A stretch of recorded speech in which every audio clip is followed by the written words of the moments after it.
आपका Android Google की बहुत ज्यादा हेल्प करता है उसके मैप्स को मैनेज करने में। फॉर एग्जांपल आप ए पॉइंट से बी पॉइंट तक जा रहे हो तो जिस स्पीड से आप मूव करोगे उसी स्पीड से आपका फोन मूव करेगा और गूगल इससे ये चेक कर पाता है कि उस एरिया में कितना ट्रैफिक है। सुनने में थोड़ा अजीब लगता है लेकिन गूगल ये अश्योर करता है कि किसी को भी ये चीज पता नहीं लगनी चाहिए कि ये व्हीकल कहां से चला था और ये व्हीकल कहां पे गया। सो इस वीडियो में हम ऐसे ही फैक्ट्स के बारे में बात करेंगे, कुछ लॉजिकल कुछ practical. So yeah let's begin. According to IHS market जो आईफोन 10 की रियल वैल्यू है वो $370 है। मतलब एक आईफोन 10 को असेंबल करने में $370 लगते हैं लेकिन आपको वो बेचा जाता है $999 में। This sounds a hell lot of profit but still marketing वगैरह में और बहुत सारी चीजों में खर्चा होता है लेकिन फिर भी this is very large. But इसमें हैरानी की बात यह है कि जो OLED पैनल आईफोन 10 में यूज होता है वो सैमसंग ने बनाया है और वही उस आईफोन 10 का सबसे महंगा पार्ट है। जो OLED पैनल है वो इकलौता $110 का है। अब क्योंकि ये जो OLED पैनल है वो सैमसंग बना रहा था तो हम ये तो बिल्कुल नहीं कह सकते कि सैमसंग को प्रॉफिट नहीं हो रहा था। इवन तो जब आईफोन 10 आया था तो सैमसंग का जो फ्लैगशिप था वो था S8 एंड सैमसंग को एक आईफोन बिकने पे ज्यादा प्रॉफिट हो रहा था बजाय कि एक S8 बिकने पे। तो अगर S8 फ्लॉप भी होता तो भी सैमसंग जीत गया था क्योंकि उसको आईफोन 10 से ज्यादा प्रॉफिट हो रहा था। एंड्रॉइड ने पास्ट में नासा की भी बहुत ज्यादा हेल्प करी हुई है। नासा को कुछ अपने सेंसर्स की टेस्टिंग करनी थी, इसके लिए उन्होंने 2 Nexus S को स्पेस में भेजा था। और ऐसा क्यों करा गया?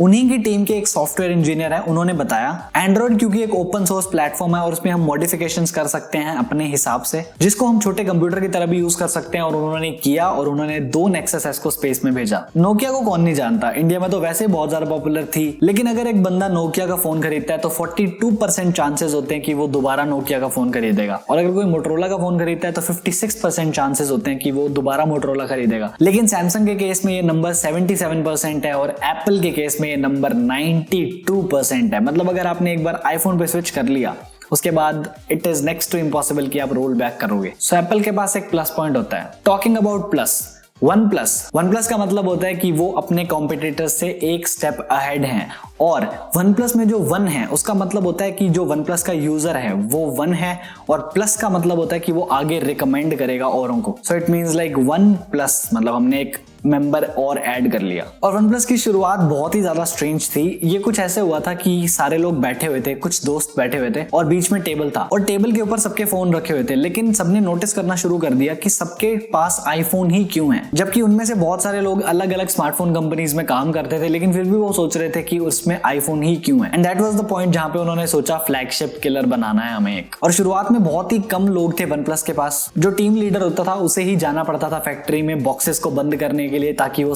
पे जा सके। बट वो होता है ना, अगर एक बार नाम बड़ा हो जाए तो थोड़ी सी चीटिंग होने लग जाती है। बिल्कुल वैसे ही OnePlus ने भी किया हुआ है। OnePlus 5 के टाइम पे इन्होंने बेंचमार्क स्कोर को 5% बढ़ाया था, मतलब 5% इंक्रीज करके दिखा रखा था हर वेबसाइट पे बेंचमार्क स्कोर्स को और इसकी वजह से OnePlus 5 जो था वो Geekbench के ऊपर one of the highest scorer बन गया था स्नैपड्रैगन 835 वाला। लेकिन सिर्फ चीटिंग की बात नहीं है, इनके साथ थोड़ी ऑकवर्ड मोमेंट्स भी हुई हैं। जैसे इन्होंने एक कैंपेन चलाया था स्मैश द पास्ट। इसमें होता यह था कि आपको अपने पुराने फोन को जितने बुरे तरीके से तोड़ सकते हो आपको तोड़ना है, उसके बाद आपको $1 देना है और आपको एक नया वन प्लस का फोन मिलेगा। बहुत ही ज्यादा ऑकवर्ड तरीका है और जब तक इन्हें पता लगा कि बहुत ज्यादा लॉस हो रहा है, बहुत लोग अपना फोन तोड़ रहे हैं तो इन्होंने कैंपेन बंद कर दिया लेकिन तब तक बहुत ज्यादा नुकसान हो चुका था। और जो इन्होंने ऐड बनाई थी उसके अंदर ये लोग सैमसंग का फोन बहुत बुरे तरीके से तोड़ रहे थे, कभी किसी मशीन पे कभी किसी मशीन पे। आपको नील आर्मस्ट्रांग के बारे में बहुत अच्छे से पता होगा जिन्होंने पहली बार मून पे कदम रखा था, शायद अगर वो चीज सही है तो उन्होंने मून पे जाते ही सबसे पहले स्टेटमेंट ये बोली थी, 1 small step for a man 1 giant leap for mankind. और जो ट्रांसपॉन्डर यूज हुआ था इसके लिए वो मोटरोला ने बनाया था। तो मोटरोला का ट्रांसपॉन्डर गया था स्पेस में जिसकी वजह से ये इंफॉर्मेशन हमें पता लगी। Xiaomi का कितना ज्यादा क्रेज है इंडिया में ये हम सबको पता है लेकिन कितना ज्यादा नंबर्स के वाइज वो मैं आपको बताता हूँ। तो Xiaomi का जब Mi 3 आया था 2 सेकंड के अंदर 15,000 फोन बिक गए थे, 2 सेकंड के अंदर। और 2014 के अंदर ही Xiaomi ने गिनीज वर्ल्ड रिकॉर्ड को भी ब्रेक किया था। उन्होंने 2.1 मिलियन स्मार्टफोन्स बेचे थे एक दिन के अंदर, 21 lakh phones. The word iPhone वो एप्पल का नहीं था, सिस्को के पास ट्रेडमार्क था आईफोन का, उनका कोई नेटवर्क रिसेप्टर का फोन था, उसके लिए उन्होंने वर्ड यूज किया था आईफोन। लेकिन जब एप्पल ने अनवील किया अपने फोन को तो उन्होंने नाम रख दिया आईफोन एंड उसके बाद बहुत ज्यादा नेगोशिएशन हुए सिस्को और एप्पल के बीच में एंड फाइनली एप्पल जीत गया। सो अब आप कह सकते हो आईफोन एप्पल का है, लेकिन पहले आईफोन सिस्को का हुआ करता था। हमें कुछ भी इंफॉर्मेशन चाहिए होती है, हम जाते हैं google.com पे, बट समहाउ अगर आप चले जाओ gogol.com पे तो भी वो आपको गूगल पे लेके जाता है। अगर आप लिख देते हैं GOOGLE.com तो भी वो आपको गूगल पे लेके जाता है। बट अगर आप लिखते हैं GOGGLE वो आपको गूगल पे नहीं लेके जाता। पहले वो आपको किसी शॉपिंग वेबसाइट पे लेके जाता था, लेकिन अभी एक फालतू सा ब्लॉग खुलता है, मुझे समझ भी नहीं आया उसमें लिखा क्या हुआ है। लेकिन इससे क्या फर्क पड़ता है? टेक वर्ल्ड के अंदर अगर किसी बड़ी वेबसाइट के नाम को चेंज करा जाता है और उससे अपनी वेबसाइट पे ट्रैफिक लाया जाता है तो इस चीज को बोलते हैं टाइपो स्क्वाटर। ये वो वेबसाइट्स होती हैं जो स्पेलिंग एरर से अपनी साइट पे ट्रैफिक लेके आती हैं। लेकिन इससे क्या फर्क पड़ रहा है? ब्लूमबर्ग के हिसाब से जो टॉप की 250 वेबसाइट्स हैं उनको एनुअली $285 मिलियन का नुकसान होता है इस वजह से। मतलब अगर आप फेसबुक की जगह FAEC बुक लिख दोगे तो बहुत बड़ा नुकसान होता है कंपनी को। आप में से कितने लोग हैं जिनके पास टूथब्रश हैं?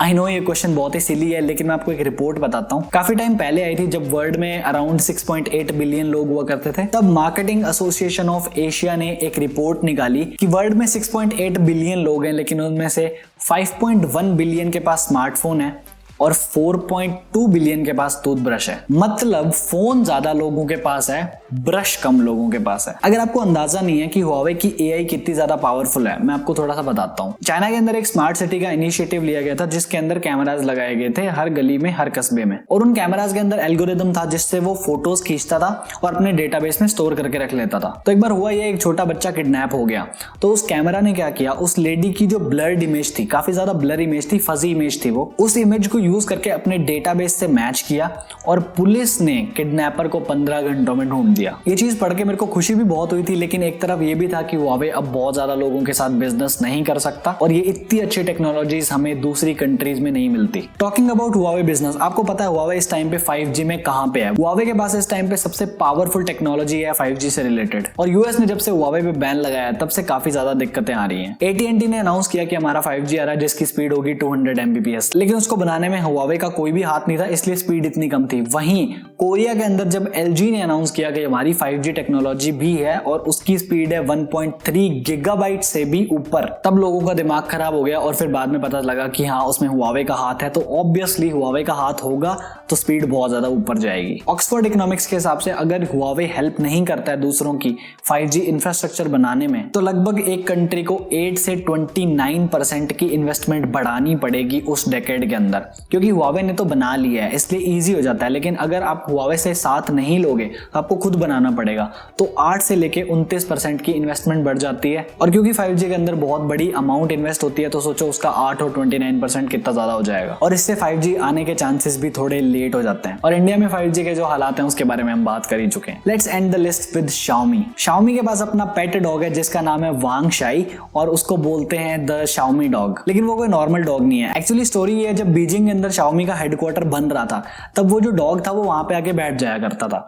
और जब वो हेडक्वार्टर बन गया तब तक वो वहां पे आके बैठता ही था। तो Xiaomi ने ये डिसाइड किया चलो ठीक है, बहुत टाइम हो गया हमारे पास आ ही रहा है तो हम इसको अडॉप्ट कर लेते हैं, और उन्होंने उसको नाम दिया, उन्होंने उसको द Xiaomi डॉग बुलाया, और आज उस डॉग की वहां पे बहुत ही प्रीमियम केयर होती है। तो स्मार्टफोन ब्रांड्स बहुत ज्यादा अच्छी अच्छी चीजें भी करते हैं। सो ये मेरे रेगुलर कंटेंट से थोड़ा सा डिफरेंट था। आप मेरे को कमेंट सेक्शन में बताना अगर आप चाहते हो मैं और ज्यादा फैक्ट्स को कवर करूं। सो या that is it for this video. Thanks a lot for watching. I am Divanshu and I am on leave till the next one.